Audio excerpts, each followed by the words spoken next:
తమిళనాడులో రాజకీయం ఆసక్తికరంగా మారింది. సాయంత్రం విజయ్ గవర్నర్ ను కలవనున్నారు. రేపు లేదా ఎల్లుండి విజయ్ ప్రమాణ స్వీకారం చేసే అవకాశం ఉంది.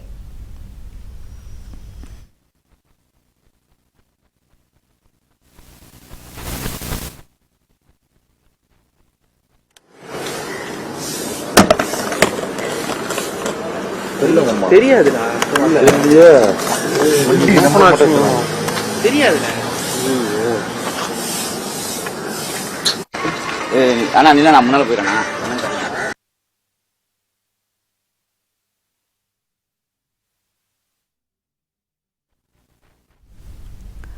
అటు టీవీకేకు కాంగ్రెస్ మద్దతు ఇచ్చింది. విజయ్ ను కలిసి కాంగ్రెస్ నేతలు మద్దతు లేఖ ఇచ్చారు. అలాగే పళనిస్వామితో టీవీకే నేత ఆనంద్ సమావేశమయ్యారు.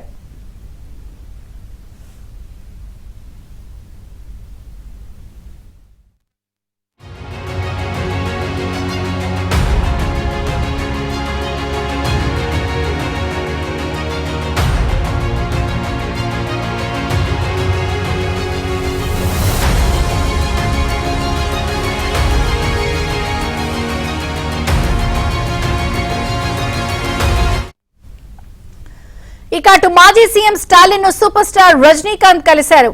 చెన్నైలోని స్టాలిన్ నివాసంలో సమావేశమయ్యారు.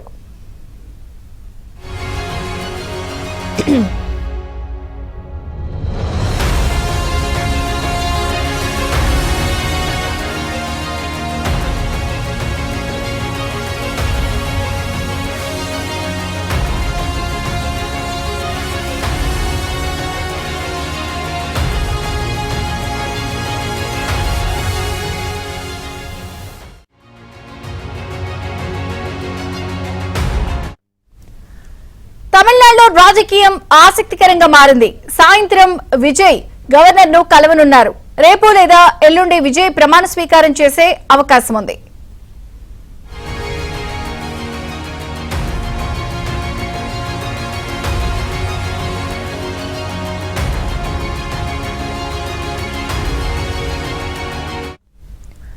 అటు టీవీకేకు కాంగ్రెస్ మద్దతు ఇచ్చింది. విజయ్ ను కలిసి కాంగ్రెస్ నేతలు మద్దతు లేఖ ఇచ్చారు. అలాగే పళనిస్వామితో టీవీకే నేత ఆనంద్ సమావేశమయ్యారు.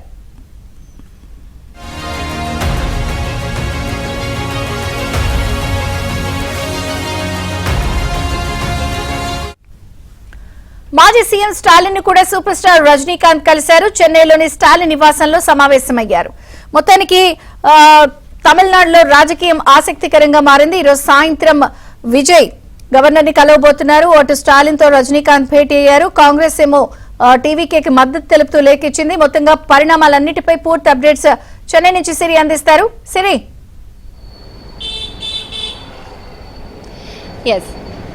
తమిళనాడు రాష్ట్రంలో ఏ పార్టీతో టీవీకే జత కట్టి ప్రభుత్వం ఫామ్ చేయబోతోంది అనే విషయం అయితే ఇప్పటికీ అందరిలో ఆసక్తిని రేకెత్తిస్తోంది అని చెప్పొచ్చు. ఉదయం నుండి కూడా అన్ని పార్టీలు టీవీకేతో జత కట్టేందుకు సమీకరణాలు కూడా చూస్తున్నాయని చెప్పొచ్చు.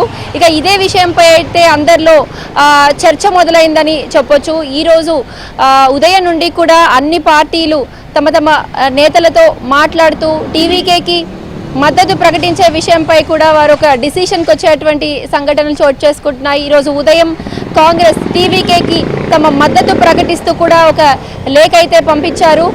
ఆ లేఖలో అయితే ఒక కండిషన్ కూడా వారు పెట్టడం జరిగింది.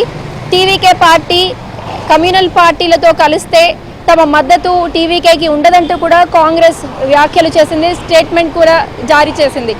తమిళనాడులో కాంగ్రెస్కి 5 స్థానాలు ఉన్నాయి. ఇక మరోవైపు విజయ్ అయితే రేపు లేదా ఎల్లుండి ప్రమాణ స్వీకారం చేసేందుకైతే ఏర్పాట్లు పూర్తి చేస్తున్నారు. చెన్నైలోని నెహ్రూ స్టేడియంలో ఈ విషయానికి ప్రమాణ స్వీకారానికి సంబంధించినటువంటి అన్ని ఏర్పాట్లు కూడా తమిళనాడు స్టేట్ పోలీస్ ఫోర్స్ వారు చూస్తున్నారు.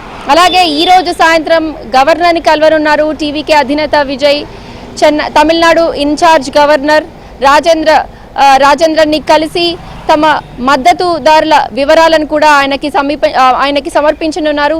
అంతేకాదు తమిళనాడులో ప్రభుత్వం ఫామ్ చేసేందుకు టీవీకేకి పర్మిషన్ ఇవ్వవలసిందిగా కూడా విజయ్ ఈరోజు గవర్నర్ని ఆహ్వానం కోరనున్నారు.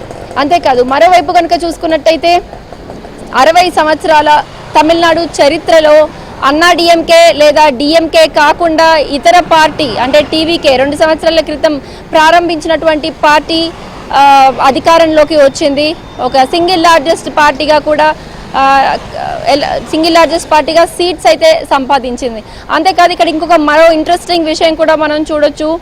టీవీకే ఈసారి అన్నా డిఎంకే అలయన్స్ని అలాగే డిఎంకే అలయన్స్ని కూడా విడగొడుతున్నటువంటి పరిస్థితులు ప్రస్తుతం మనం చూస్తున్నాము. డిఎంకేతో పొత్తుండేటువంటి కాంగ్రెస్ ఇక ఇప్పుడు టీవీకేతో చేరడంతో డిఎంకేతో అలయన్స్ కట్ అయినట్టే అని చెప్పొచ్చు కాంగ్రెస్ది. ఇక అలాగే అన్నా డిఎంకేతో పొత్తు పెట్టుకున్నటువంటి బీజేపీ కూడా విడిపోతున్నట్టనే చూడొచ్చు. సంకేతాలు అయితే అలాగే ఉన్నాయని చెప్పొచ్చు. ఎందుకంటే బీజేపీ కనుక అన్నా డిఎంకేలో ఉంటే టీవీకే చేర్చుకోబోమని కూడా స్పష్టంగా తెలియజేసింది. తమిళనాడు వ్యాప్తంగా ఒకే ఒక్క సీటు ఉదగమండలంలో సాధించినటువంటి బీజేపీ మరి అన్నా డిఎంకేతోనే ఉంటుందా పోస్ట్ పోల్ తర్వాత కూడా, లేదా ఇక్కడ అన్నా డిఎంకేలో గెలిచినటువంటి 35 ఎమ్మెల్యేలు ఇప్పటికే విజయ్కి మద్దతు ప్రకటించేందుకు కూడా ఎంతో ఆసక్తి చూపిస్తున్నారు. విజయ్కి కావాల్సినటువంటి భారీ నెంబర్స్ అన్నా డిఎంకేలో ఉన్నాయి. అయితే అక్కడ ఉండేటువంటి ఒక బీజేపీ సీట్ అన్నా డిఎంకే వదులుకోవాల్సి వస్తుంది. అటు కాంగ్రెస్ అలయన్స్ని కూడా విజయ్ విడగొట్టాడు అని చూడొచ్చు. ఇక్కడ బీజేపీ అలయన్స్ అన్నా డిఎంకేతో బీజేపీ అలయన్స్ని కూడా ఆయన విడగొడుతున్నాడు అని చూడొచ్చు. ఈ 2 పార్టీలు కాకుండా మేజర్గా మరొక పార్టీ అధికారంలోకి వచ్చింది తమిళనాడు చరిత్రలో మొట్టమొదటిసారిగా టీవీకే పార్టీ అని చూడొచ్చు. ఇక ఇప్పటికే ఈరోజు ఉదయం కూడా ఈపీఎస్ ఆనంద్ని కలిసి టీవీకే నేత అలాగే టీనగర్ ఎమ్మెల్యే అభ్యర్థి ఆనంద్ని కలిసి ఇదే కోలేషన్ గురించి కూడా సుదీర్ఘంగా చర్చ జరిపినట్టు కూడా తెలుస్తోంది. ఇక ఆనంద్ అలాగే టీవీకే విజయ్ ముఖ్య నేతలందరూ కూడా చెన్నైలోని టీవీకే పార్టీ ఆఫీస్లో సమావేశమయ్యి ఏ పార్టీతో ఎలా జత కడితే వారికి ఎలా అడ్వాంటేజ్గా ఉండబోతోంది, లేదా వారికి కావాల్సినటువంటి మ్యాజిక్ నెంబర్ చేరుకోవడానికి ఏ పార్టీతో కలిస్తే బాగుంటుందని కూడా వాళ్ళు ఇప్పటికీ చర్చలు నడిపిస్తున్నారు. మరోవైపు ఇక్కడ ఎంతో ఇంపార్టెంట్ అయినటువంటి పిఎంకే పార్టీ కూడా విజయ్తో జత కట్టేందుకు సుముఖంగా ఉన్నట్టు తెలుస్తోంది. అటు కాంగ్రెస్ నుంచి 5 స్థానాలు, పిఎంకే నుంచి 4 స్థానాలు, లెఫ్ట్ పార్టీస్ చెరి 2 స్థానాలు, వీసీకేతో 2 స్థానాలు కనుక కలిస్తే విజయ్కి మ్యాజిక్ నెంబర్ అనేది రీచ్ అవుతుంది. అయితే విజయ్కి తమిళనాడు అసెంబ్లీలో కావాల్సినటువంటి 118 మ్యాజిక్ నెంబర్కి కేవలం 10 నెంబర్స్ మాత్రమే విజయ్కి తక్కువగా ఉన్నాడు, అతి చెరువలో ఉన్నాడని చెప్పొచ్చు. ఈ 10 నెంబర్స్ ఇక్కడ ఉండేటువంటి 5 కాంగ్రెస్, వీసీకే, సిపిఐ, సిపిఎంలు అలాగే పిఎంకే పార్టీలు ఇస్తాయా, లేదా ఈ పార్టీలన్నింటినీ కూడా పక్కన పెట్టి కేవలం పెద్ద నెంబర్గా ఉండేటువంటి అన్నా డిఎంకే వర్గాలు పార్టీకి టీవీకేకి మద్దతు ఇస్తాయా అనే విషయం కూడా చూడాల్సింది. నిన్న సాయంత్రం కూడా ఈపీఎస్ని ఇప్పటికే అన్నా డిఎంకే అభ్యర్థులందరూ కూడా గెలిచినటువంటి అభ్యర్థులు కలవడం జరిగింది. ఈపీఎస్తో కూడా టీవీకేకి తమ మద్దతు ప్రకటించాలంటూ కూడా వారు ఆర్జించడం జరిగింది. అంతేకాదు అన్నా డిఎంకేలో ఉండేటువంటి సీనియర్ నేత సివి షణ్ముగన్ కూడా ఇప్పటికే ఆ 35 మంది గెలిచినటువంటి అన్నా డిఎంకే ఎమ్మెల్యేలకి హెడ్గా వ్యవహరిస్తున్నాడు. వారందరూ కూడా ఇప్పటికే సివి షణ్ముగం తోటి దాదాపు 2/3 స్ట్రెంత్ అని చెప్పొచ్చు. అన్నా డిఎంకేలు 35 ఎమ్మెల్యేలు అంటే వీరందరూ కూడా టీవీకేకి మద్దతు ప్రకటిస్తూ కొందరైతే టీవీకేతో కూడా టచ్లో ఉన్నట్టు కూడా సమాచారం అయితే వినిపిస్తుంది. మొత్తానికి మ్యాజిక్ నెంబర్ చేరుకొని విజయ్ అసెంబ్లీలో అడుగు పెట్టే కంటే ముందే రేపు కావాల్సినటువంటి 10 సీట్లు సాధించి ప్రమాణ స్వీకారం రేపు ఎల్లుండిలో చేస్తాడా, ఫ్లోర్ టెస్ట్ రోజున ఆయన స్ట్రెంగ్త్ ప్రూవ్ చేసుకుంటాడా, ఏ పార్టీలు ఎలా ఉండబోతున్నాయి అనే విషయం అయితే ఇంకా తేలాల్సి ఉంది.